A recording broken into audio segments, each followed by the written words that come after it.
Ya kawan-kawan, kita bertemu lagi bersama Nalus Mitch, dan Nalus Mitch ingin membawa anda ke Central Java, di mana di sini terletak the largest Buddhist temple in the world, the Borobudur, keajaiban dunia, dan menjadi salah satu daripada World Heritage UNESCO.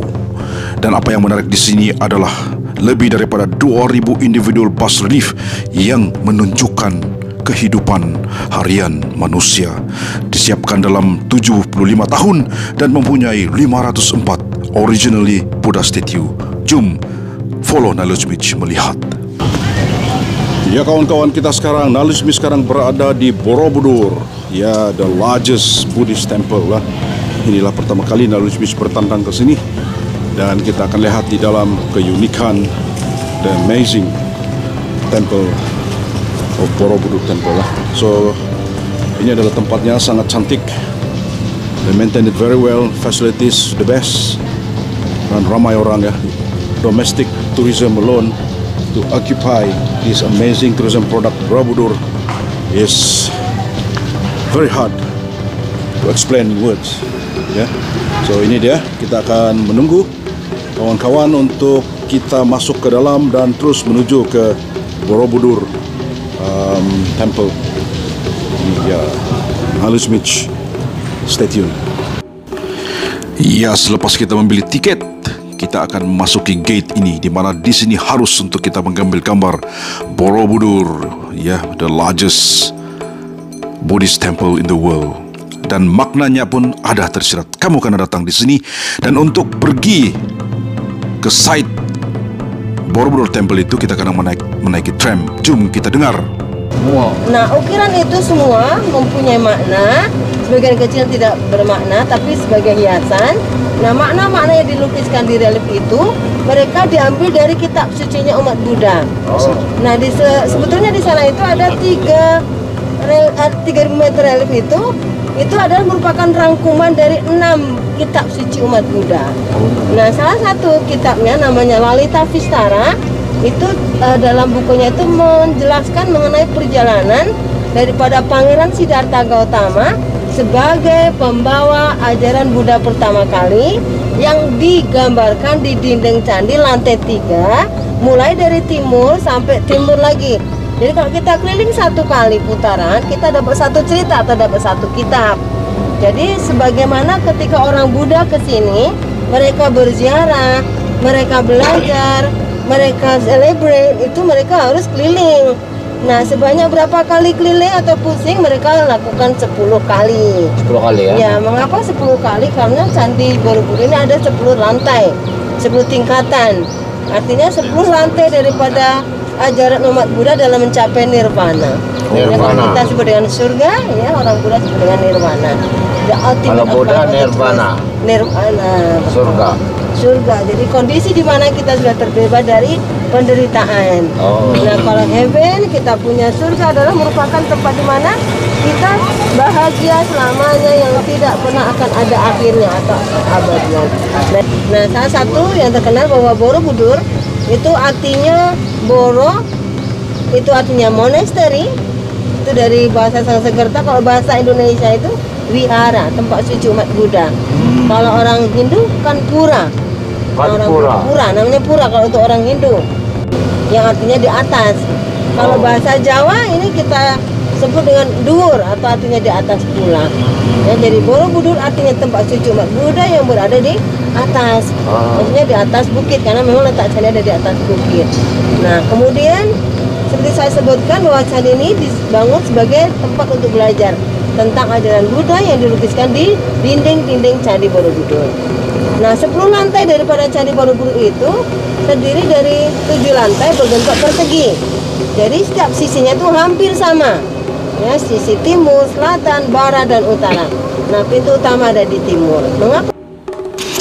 Ya kawan-kawan, sebelum kita menaiki nun jauh di sana ataupun mendaki tangga, sebab Borobudur Temple ini terletak di atas bukit yang kecil, dan landscape yang ada sebelum sampai ke tangga atau gate itu untuk memasuki Temple Borobudur itu, inilah awesome landscape, amazing landscape yang dipelihara.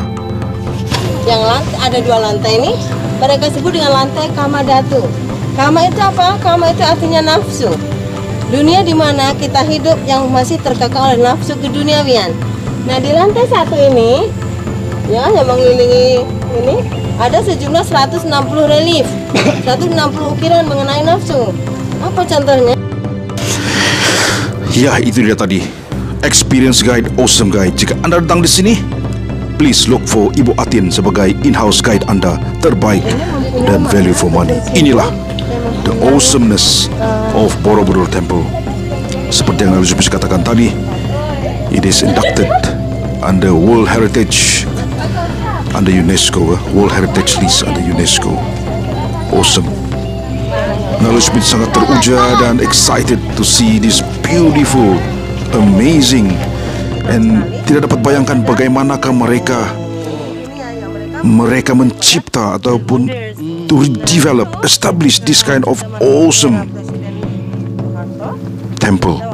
Oh, sangat, you cannot believe, I cannot believe. Nalus Mitch tidak percaya pada masa abad ke-8 ke-9 teknologi seperti ini sudah wujud. Sangat awesome. Ya kawan-kawan, di depan Anda itulah keajaiban dunia, UNESCO World Heritage. Thank you Indonesia for protecting and preserving this amazing product. Ya, Nalus Mitch bersama dengan Ibu Atin akan menceritakan serba sedikit sejarah, the history of this awesome, the largest Buddhist temple in the world, Borobudur. Okay, so ini Borobudur merupakan candi Buddha yang terbesar di dunia, yang berusia kurang lebih 1200 tahun, yang diperkirakan dibangun pada abad ke-8. Yang membangun adalah seorang raja dari kerajaan Mataram kuno Buddha, dan ditemukan kembali setelah 800 tahun tertutup oleh abu dan juga tertutup oleh tanah dan tertutup oleh semak belukar. Nah, ditemukan kembali tahun 1814. Dan ini merupakan yang terbesar di dunia. Betul, dan ini merupakan candi yang mempunyai patung Buddha terbanyak di seluruh dunia dan juga mempunyai relief terbanyak di seluruh dunia. Jadi Borobudur ini nampak seperti bukit. Di sini Candi Borobudur tidak mempunyai bilik, tapi mempunyai 10 lantai. Wow. Nah, di setiap lantai ada tertera relief ataupun ukiran. Jadi fungsi candi ketika dibina pertama kali bukan untuk tempat tinggal, bukan untuk tempat meditasi, tapi dibangun sebagai tempat untuk belajar tentang ajaran Buddha, tentang bagaimana caranya kita bisa mencapai nirwana, or the ultimate of life of the truth. Ya, dari bilakah mong-mong seluruh dunia akan berkumpul di sini? Ya, jadi once in a year in May or June of full moon, Kak, ini mereka orang Buddha datang berbondong-bondong untuk memperingati ketika Buddha lahir, ketika Buddha mendapatkan wahyu, ketika Buddha meninggal dunia. Itu pada bulan Mei atau Juni, itu depend on the full moon. Jadi banyak pendeta Buddha yang datang dari seluruh dunia, datang dan mereka bergabung dengan yang lainnya. Jadi Borobudur ini merupakan dimasukkan dalam UNESCO World Heritage. Betul. Jadi apakah yang membolehkannya dimasukkan dalam World Heritage? Ada banyak sekali, termasuk kita punya 3 kriteria. Kenapa ini masuk dalam World Heritage? 1, bahwa Candi Borobudur hanya ada di sini, ya, tidak ada di negara-negara yang lain. Yang kedua, struktur daripada candi, banyak lantai, banyak yang unik-unik, ada relief, ada stupa, ada ukiran dan sebagainya. Yang tadi saya sebutkan ada 540 patung, ada 3000 meter relief, itu nampak unik sekali, yang tidak dimiliki di negara-negara yang lain. Yang terakhir, itu bahwa Candi Borobudur merupakan masterpiece, ya, termasuk juga ada makna yang terselubung dalam Candi Borobudur. Jadi banyak sekali signifikan daripada Borobudur Jadi tersebut. untuk terakhir kalinya, apakah mungkin pesanan kakak kepada orang-orang di Sabah, Malaysia ini supaya datang di sini? Jadi betul, ini Borobudur ini kan ada banyak relief. Nah, relief ini sebetulnya tidak hanya sebagai hiasan, tapi mengandung makna, mengandung ajaran tentang budi pekerti, merupakan pesan moral daripada nenek moyang kita dulu kepada kita, kepada siapa saja. Kalau mereka ingin belajar lebih baik, untuk menjadi orang lebih baik, mereka bisa datang ke sini dan bisa belajar dari relief yang ada di sini. Ini juga merupakan satu yang perlu kita datang, karena memang betul sekali candi ini merupakan masterpiece daripada di dunia. Ya, bravo Indonesia, amazing, awesome Indonesia. Thank you very much.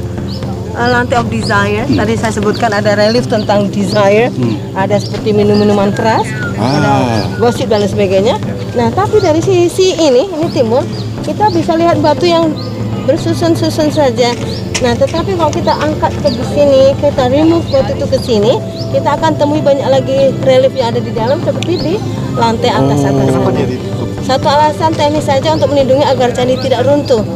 Mengapa? Karena sebesar ini ketika dibangun pertama kali tidak menggunakan semen.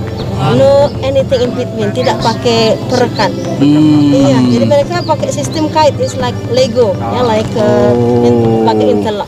Iya. Ya. Berapa batu? 13.000 meter kubik batu di lantai 1 dibuka dan diambil foto di setiap panelnya.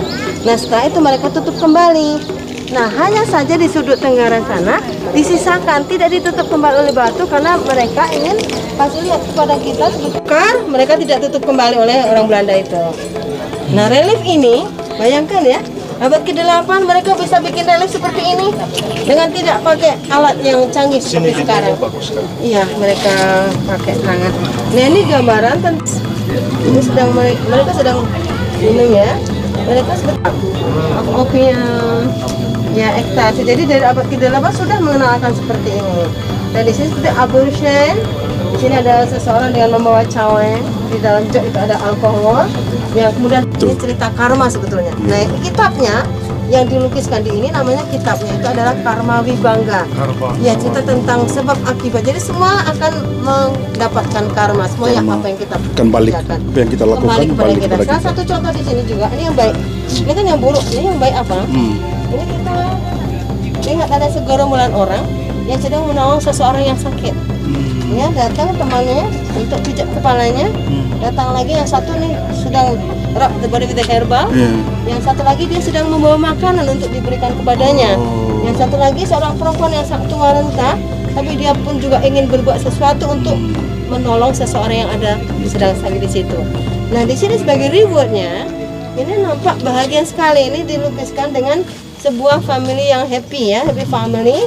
Ada nampak beberapa anak, ibu, bapak, teman, tetangga, saudara yang selalu care dengan yang lainnya.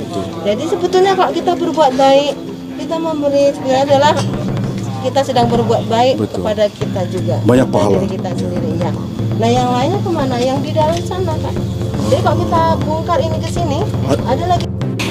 Iya kawan-kawan, relief yang Anda nampak di sini, ukiran-ukiran ini sebenarnya memberikan satu pendidikan sama ada yang baik ataupun pengajaran kepada kita.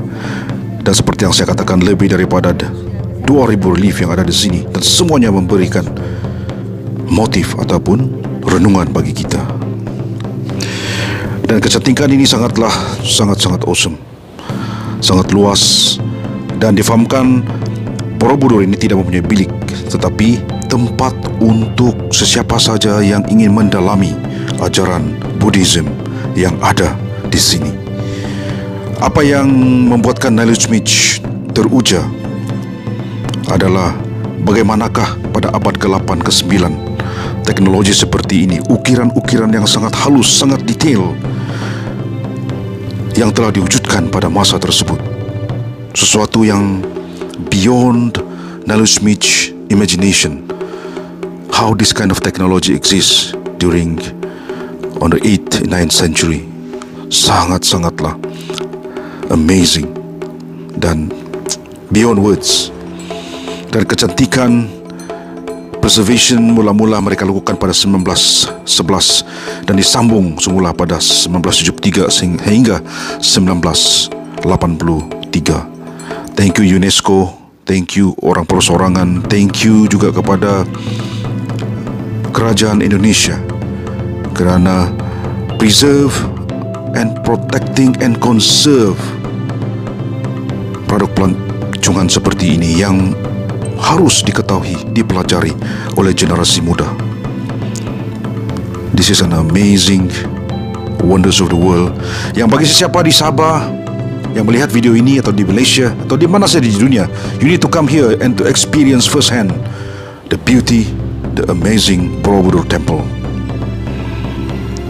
Landscape yang dijaga dengan cantik, dan saya difahamkan, Nailsmith difahamkan restoration untuk memberikan nafas baru kepada Borobudur Temple ini, mengambil masa yang sangat panjang dan labor intensif.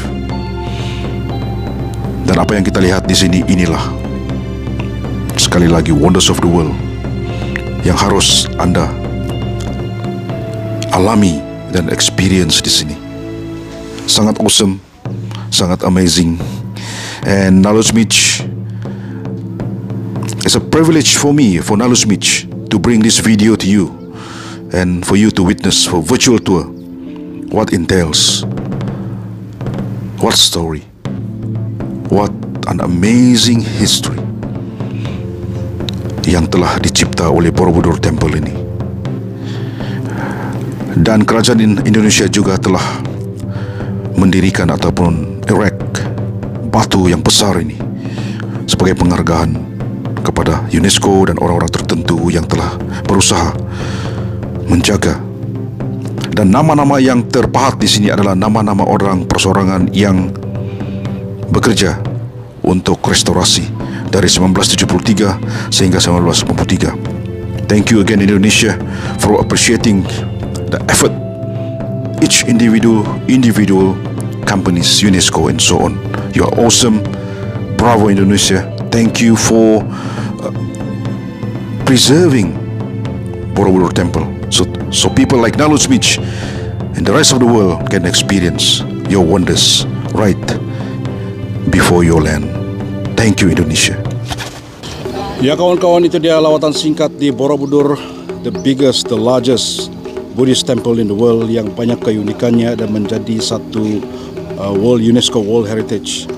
Dan memang siapa saja yang belum pernah datang di Jawa ini, dan kalau datang di Jawa harus melawat Borobudur ini karena penceritaannya itu sangat hebat. History, the development, the restoration, dan juga bagaimana keunikan dan kebijakan orang-orang dahulu, orang-orang Jawa dahulu untuk mengukir sehalus-halusnya relik yang ada.